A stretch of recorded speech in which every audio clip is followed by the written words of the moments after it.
Good morning, everybody. Thanks for attending this morning. Obviously, everyone presumably is at home. Not many people in the office today after the Prime Minister's press conference yesterday. We're going to be spending about 40 minutes going through our data breach webinar. So again, thanks for joining. On the webinar today, we've got myself. I'm Jeff. I'm one of the infrastructure business development managers, and also Krim, who is going to be doing some of the presentation, and he is head of engineering and pre-sales. Without further ado, the agenda today. So we're going to do a bit of an introduction to Enhanced. I know that we've got some customers on the line today, so it's going to be very brief because obviously you know who we are. Just cover where we see today's security challenges. And also we are a Microsoft Gold partner, so we're going to cover where Microsoft are in the market today, and some of the solutions that they have within their products, and then Krim is going to get sort of into more detail of those, and also cover Darktrace, which is an AI and machine learning and protection solution, and the new Microsoft Sentinel product, which is a SIEM product. We're going to wrap all that up, and then basically there is a section at the end for questions, but you can ask questions and get some answers during the presentation through the Q&A through the webinar as well. So who are Enhanced? We are a sort of a full IT managed service provider. As I said, we're a Microsoft Gold partner and cloud partner, and we provide a lot of services around Microsoft Azure, Office 365 and Microsoft 365. We do also provide sort of traditional services, supplying a lot of laptops this week, as you can probably imagine, and remote access for people remoting in. We're also an HP Aruba networking partner. But specifically today, obviously, we're going to be covering the areas around our security services and security solutions that we provide. So I wanted to just start by covering off some of the statistics that are out there that have, sort of been bubbled up from a number of security vendors, and also a number of insurance companies as well, and what they're seeing in the market. So a few that I won't go through all of them, but there's a few of the sort of more scary ones here. So up to 80% of UK companies have suffered breaches in the last 12 months. That comes from Carbon Black, who are a major security vendor. So 88%, massively large number in terms of companies that are having to deal with this stuff nowadays. Hiscox, the big insurer, say that one SME in the UK is successfully hacked every 19 seconds. So, again, bit of a scary thought. One which you wouldn't maybe suspect is that 53% of all suspicious activity comes from your own internal users, which is a bit of a shocking stat, really. But obviously, there's I think a lot of that probably comes from training and the ability to ensure that people know what they're doing in terms of securing their data. In 2018, over 204 million ransomware attacks were carried out. That's worldwide.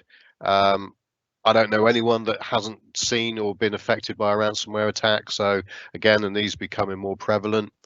And last one I'm going to cover is, this is probably the most scary one. The time it takes for business to become aware of a breach sits between 43 and 895 days for a small business. Now, that means that hackers, people that are taking your data, can be in your system for that amount of time and can siphon off your data without you actually even knowing that there's been a breach at all. So that's probably the most scary stat on that slide. Something for you guys to check afterwards. If you go to this URL at the top, you can actually type in your email address, and it will look to see if your credentials are out there for people to have a look at. and use passwords and usernames, etc. If you put them into that website, then you'll see everywhere that they are at the moment, and I'll be surprised if your credentials aren't listing, because generally you'll find that most people's are. So they're the scary stats, but obviously, how do we address these? So I said that Enhanced are a Microsoft Gold partner, so we do lead heavily on the Microsoft solutions, and Microsoft have been over the years known to be less of a security conscious company, and in fact a lot of IT managers have said, I've heard them over the years say to me that they would never put Microsoft on the perimeter of their network.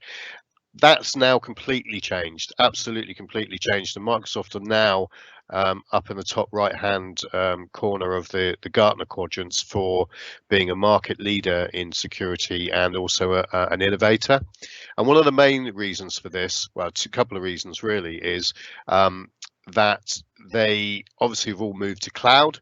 They've released some products like Office 365, but then they've added to those products with a suite called Microsoft 365. Now, Microsoft 365, if you don't know, essentially is the Office 365 product bundled with a Windows 10 desktop license, but also a suite of solutions called Enterprise Mobility and Security Suite.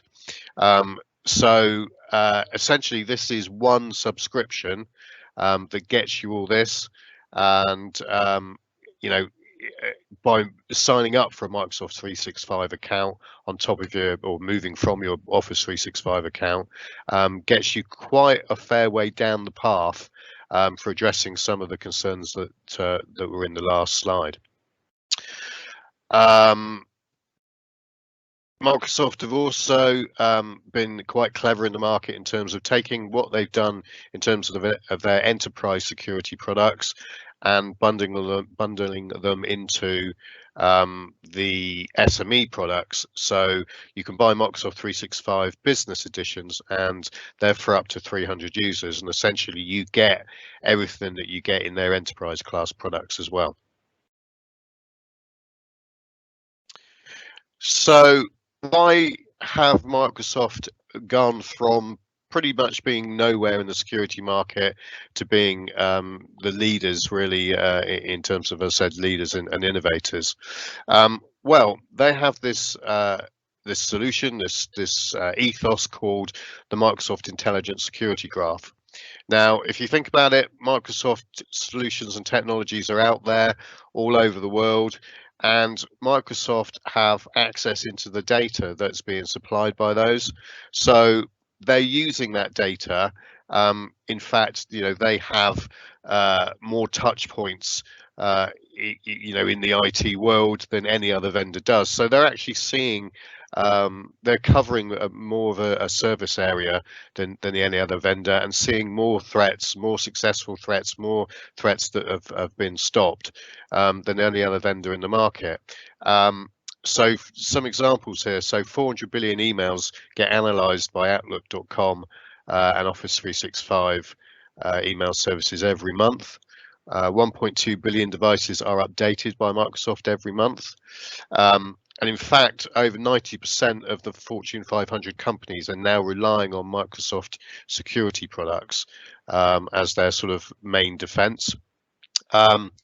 So why is the Microsoft Security Graph really important? Well, it means that essentially they have access into all this information, but they can tile that information together within what they call their graph. So again, for instance, 450 billion monthly authentications with Azure Active Directory shows them how people are signing in, shows them how they're authenticating, also bubbles up things like abnormal behavior. It shows them when the people are putting in the right password, and if they're the right person that they're saying they are against that password. They employ over 3,500 staff worldwide now as well, just on security. So it's really important to sort of understand where Microsoft are in the market, I think, nowadays. the graph really is all about that. It's pretty unique in the industry, and that's really why they are sort of where they are at the moment. Now I'm going to hand over to Karim, and Karim is going to cover some of the products and solutions that Microsoft and Enhanced provide to help you sort of find out whether you've had a data breach. So over to you, Karim.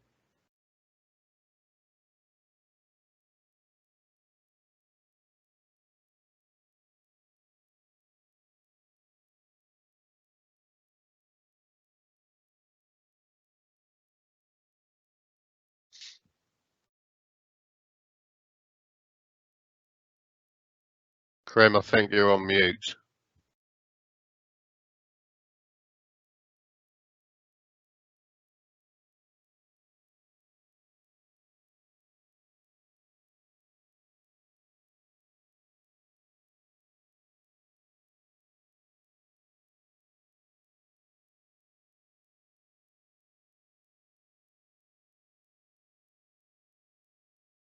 Is that better?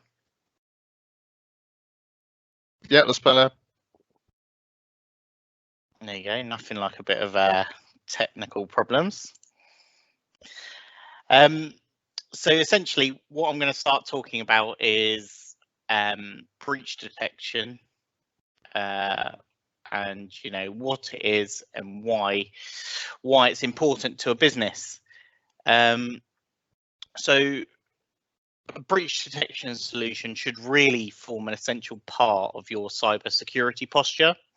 It provides your business with constant monitoring and detection capabilities, meaning that you can detect a breach and shut it down quickly and effectively. So, most business leaders now knowingly nod when they hear the words, if it's not if, but when a business gets breached. But most businesses still have no real capabilities to quickly identify or control a cyber attack. So if you're in the position where your business hasn't already been breached in some case, in some way, shape or form, then you're quite in a lucky position. But the chances are at some point it's going to be breached. And the other side to that is potentially your business has already been breached in some form. You just don't know about it. So moving on and looking at it as a bigger picture, the various solutions available for it. So data protection and encryption, identity and access management solutions, cloud mobility and remote working, and threat detection and prevention. Now, these are all aspects that allow a business to become vulnerable to certain breaches, and we're going to go into having a look at these in more detail. So in terms of identity and access management, or IAM as it you may have heard it referred to, essentially what that is it provides IT managers or administrators and businesses tools and technologies for controlling user access to critical information within an organization. So identity and access management in enterprise IT is about defining and managing the roles and access privilege of individual network users and circumstances in which users are granted, or in some cases denied, access to those privileges. Now, those users might actually be customers or external users, so they don't necessarily have to be employees, but they work in the same way. So the core objective of any IAM system is one digital identity per individual. So once that digital identity has been established, it therefore has to be maintained, modified, and monitored throughout the user's access lifestyle. And that's the fundamental purpose of an IAM system. So the overall goal is that you're actually granting the right assets access in the right context. So never should you be in a situation where you've granted someone administrator access, but they don't really need administrator access. They just need access to a certain folder that only the domain admins are, potentially a part of. So realistically,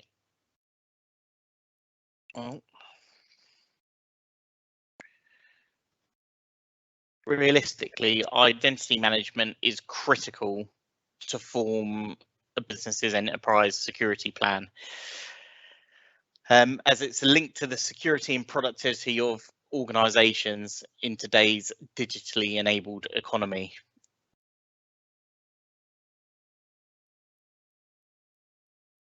Enterprise uses identity management to safeguard information assets against the rising threats of ransomware, criminal hacking, phishing, and other malware attacks. Global ransomware damage costs alone are expected to exceed 5 billion this year, which is up 15% from last year. So just taking that alone, I mean, it just shows the financial implications that this could have. And for smaller businesses, a ransomware attack could essentially put you out of business. So you're better using the tools available in the marketplace to protect yourself against these type of attacks. So we're going to look at remote working now, which is very pertinent given the state of affairs currently within the country. So many people now, especially at this moment in time, will be working remotely, working from home, and it's making sure as a business you're protecting the business and that these users have access to the tools that they need to be able to continue their jobs, but also that it's not compromising the business and the data that the business has to external attacks.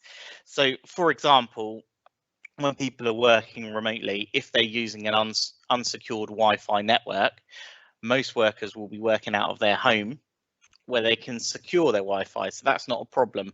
But there may be some scenarios where people are working on a publicly accessible Wi-Fi, which are really prime spots for malicious parties to actually spy on internet traffic and collect confidential information. So we need to be aware of that and make sure we've got tools like multi-factor authentication, proper antivirus, proper firewalls on these devices to sort of try and mitigate that in those scenarios. As may be the case, and you may be experiencing this with some of your employees and people within your business at the moment, at certain times they will likely be forced to use personal devices and home networks for tasks. And these will often lack the same tools that are built into a business network, such as, like what you touched upon, the strong antivirus software, customizable firewall policies where only certain information is allowed in and out of a business. And another thing that often gets overlooked is automatic backup of data. So this really does increase the risk to a business if people are storing information locally, and that information isn't being backed up. You're at a risk of losing valuable information.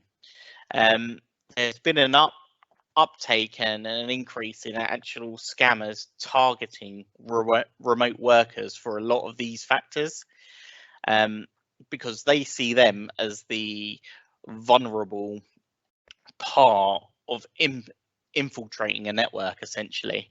So I'm just going to run through a few quick tips that we advise that people ensure that they have, whether they're using personal devices or company issued devices, and wherever they're working from. You should always have strong passwords. You should always be using two-factor authentication where possible.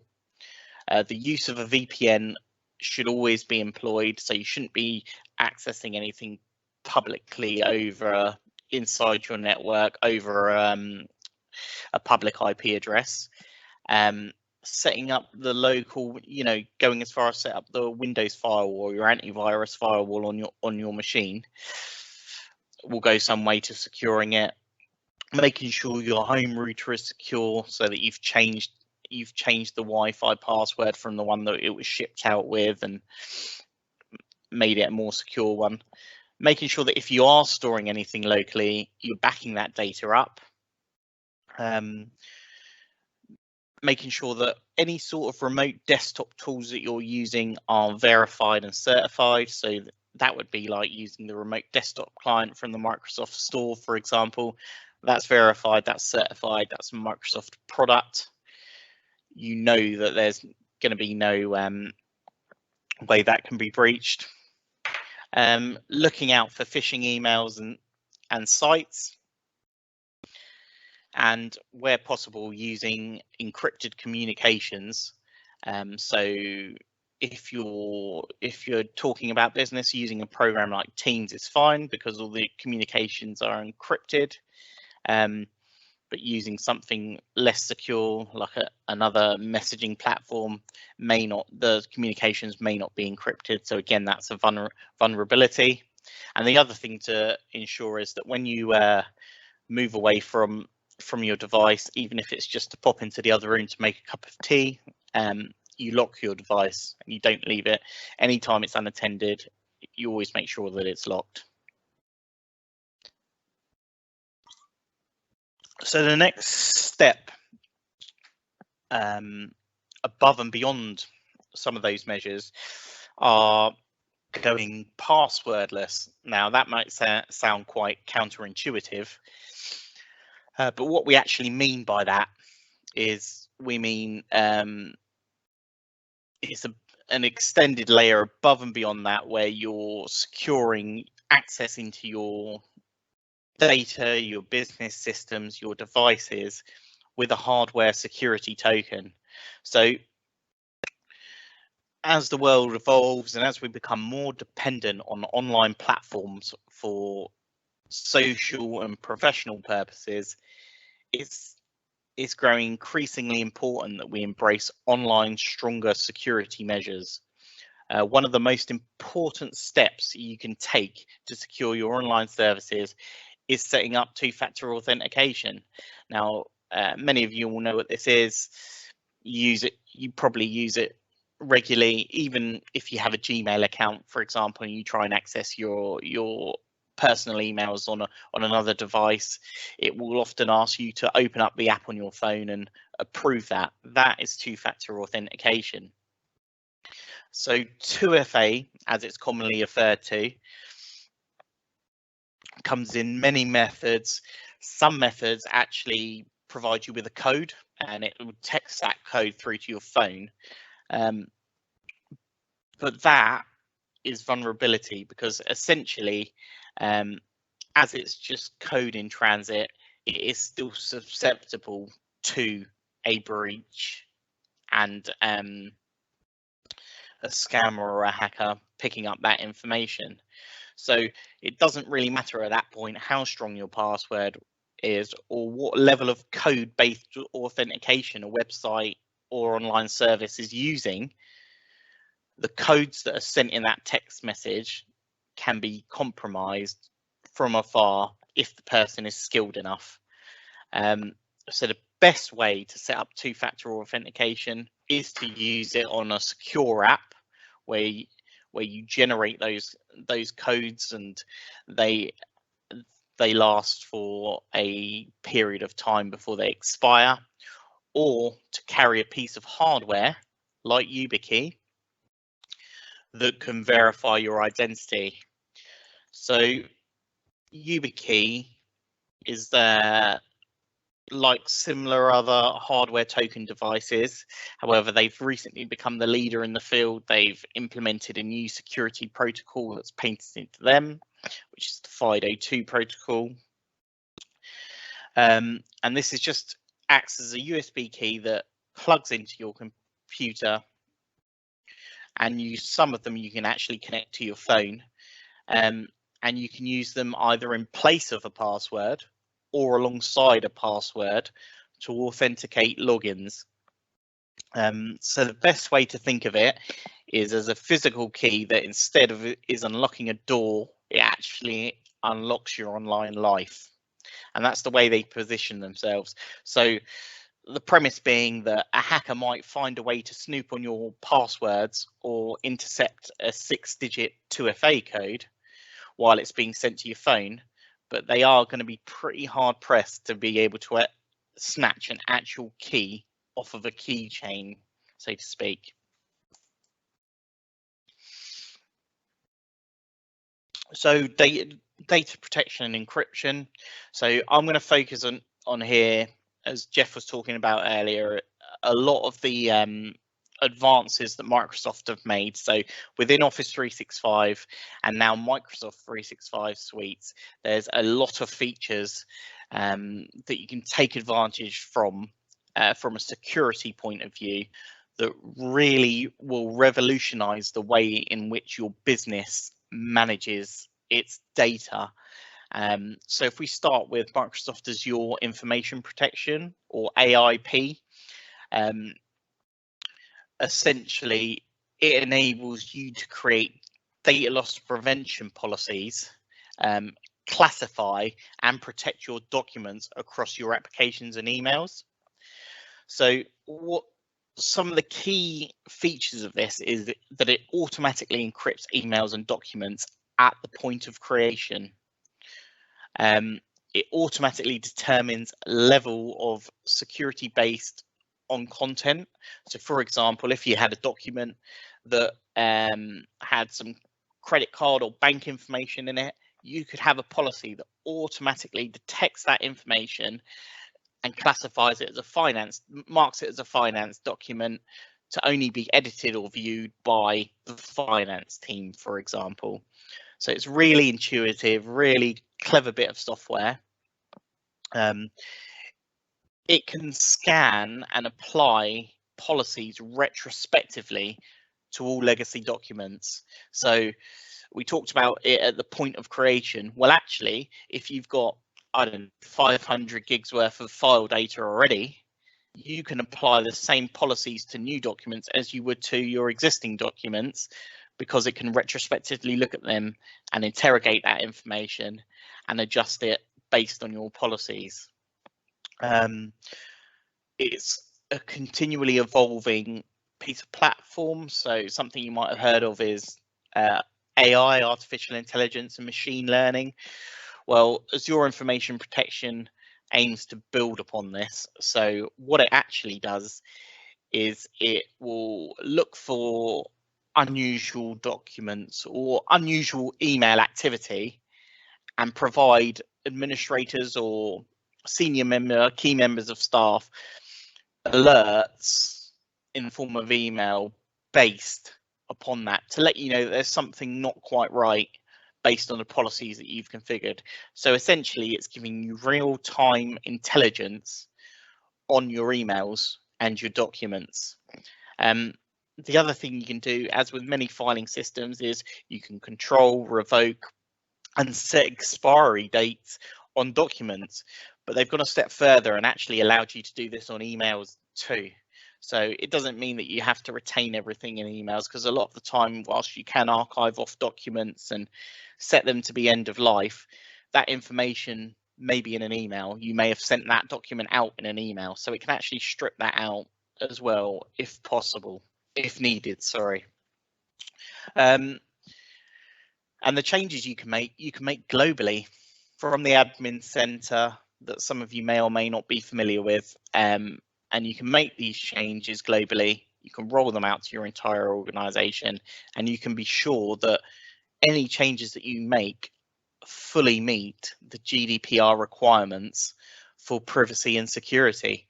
So that's another great feature of it. And as we start utilizing Office 365 more and more, and we're putting more of our data and more of our information in Office 365, either in the form of emails, or we're starting to use SharePoint and OneDrive, we can be sure that any policies we make within Azure Information Protection actually meets full GDPR requirements. So we're not going to have any issues further down the line if we get any sort of data access requests. So moving on to more about AI and machine learning, we're partnered with Darktrace, and you may have heard about Darktrace. They've been in the news verifying the 5G technology rollout across the country. Darktrace is actually being used to ensure that's secure and safe from hacking. So the way Darktrace works is it's an enterprise immune system, and it's self-learning cyber AI technology that detects attacks and insider threats at an early stage. Excuse me 1 minute. It's modeled on the human immune system, and as an enterprise immune system, it prides itself on its ability to learn and understand self. So, for example, every network, every system is going to be unique and individual to the business that's using it, and as such, Darktrace position themselves as something that can actually learn that system, learn the patterns of behavior in that system, and therefore it can spot the subtle signs of an advanced attack without having to rely on preset rules, signatures, or prior assumptions that may or may not have happened in other networks elsewhere.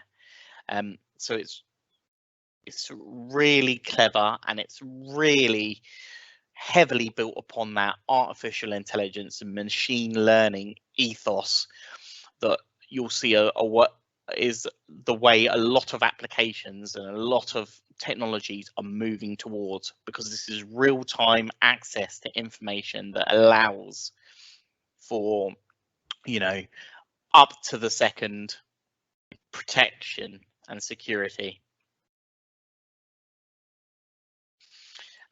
The other thing to mention about Darktrace is it's completely agnostic of any vendor, any sort of platform. And what I mean by that is it works with pretty much all technologies and all platforms. So if you're in Microsoft Azure, you can use Darktrace. If you're in AWS, you can use Darktrace. If you have a combination of the two, you can use Darktrace. If you've got some stuff on site, some stuff in the cloud, some stuff co-located, you can use Darktrace. And to get it up and running is really straightforward, takes no less than an hour. And then during that period, you can have a month, a week, a month, a day, however long, and it's continually learning your environment.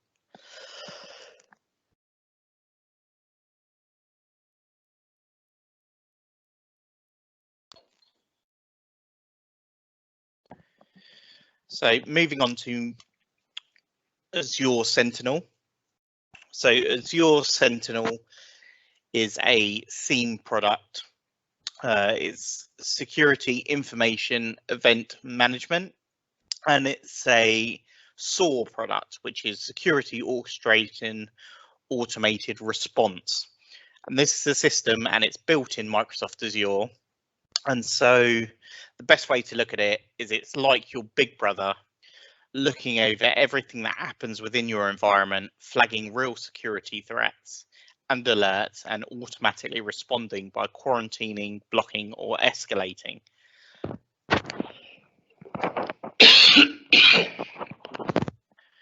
Azure Sentinel can collect data from all data sources as well. So it's similar to Darktrace. It's pretty vendor agnostic at that point. Doesn't just have to be related to the Microsoft products and suite. It can work with multiple vendors. So if you've got a Sonic Wall firewall or a FortiGate firewall or Cisco firewalls and switches, you can pull those logs in and it can interrogate that. Similarly to if you're running services on Amazon Web Services, it can pull in the information from that. And what it can do is it can give you this one pane of glass, so you can see it there, one dashboard in typical Microsoft admin center fashion that shows you all your alerts, where all your devices that you're monitoring are, and provide you with that access to all the big data that's continually being collected that you may not have had a mechanism to fully access, fully understand before. This is one pane of glass that aims to simplify that for you. So it gets rid of all the noise, gets rid of all the information that isn't really pertinent to you, and shows you the stuff that you're interested in about. Okay, how much bandwidth is this using? Okay, how many times has authentication been denied? What's the reason it's been denied? You know, the information you want to know. You don't really want to know about every single bit of stream of data that's being passed across your network. You just want to know about the stuff that makes you vulnerable and the stuff that you can do to fix it. And that's the aim of Azure Sentinel, bringing all this information together, cancelling out the noise, and allowing you to actually decide, okay, well, I need to create a policy to adjust bandwidth between these times, because this is our busiest time. We're maxing out, so not everyone's getting an equal shake. So finally, we've discussed quite a lot today about identity and access management, threat detection, data protection and encryption. And, you know, these are the challenges that we have.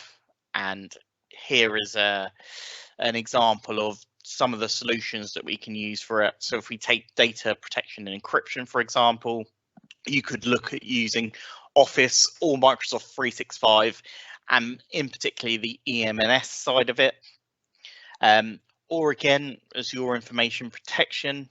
It's a great bit of software that will cover off multiple of these scenarios and these challenges that we all face. Identity and access management, again, having Azure Active Directory and being able to control role access and tailor that down through Azure Active Directory is key things. And, you know,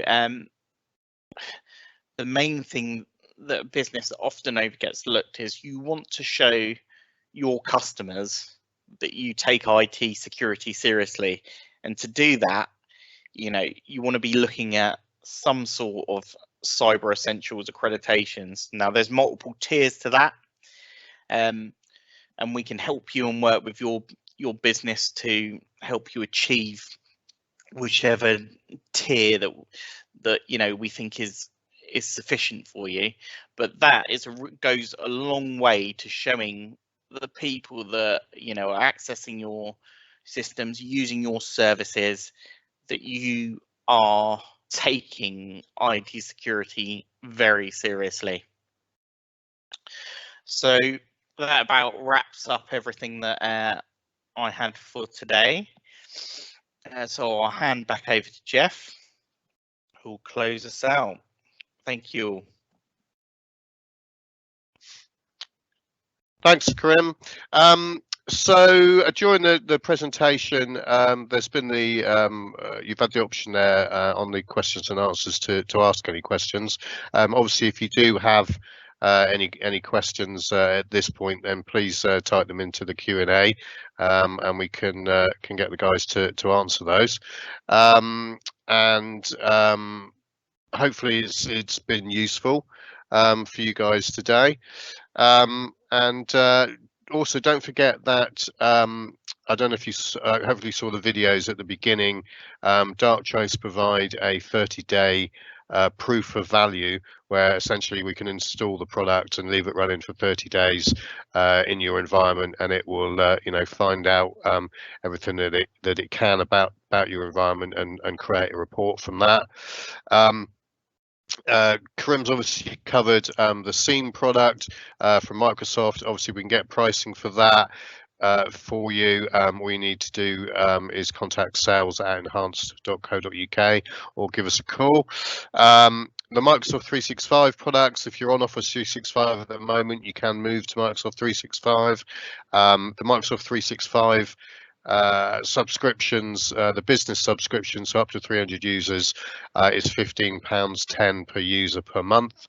So you might be on something like an £8 per user per month Office 365 subscription. So for sort of less than double, that you get all that extra functionality, and of course Enhanced are here to help you implement those solutions as well. So thanks for attending today. Obviously, these times that we're in at the moment, very difficult for people to get into offices, and we've had to run this from 3 separate locations today. Yeah, please contact us on sales@enhanced.co.uk, and we will send you out the slide deck as well after today, so that you've got all that information as well. So yeah, thanks for your time, guys, and I'll let you get back to self-isolation. Cheers.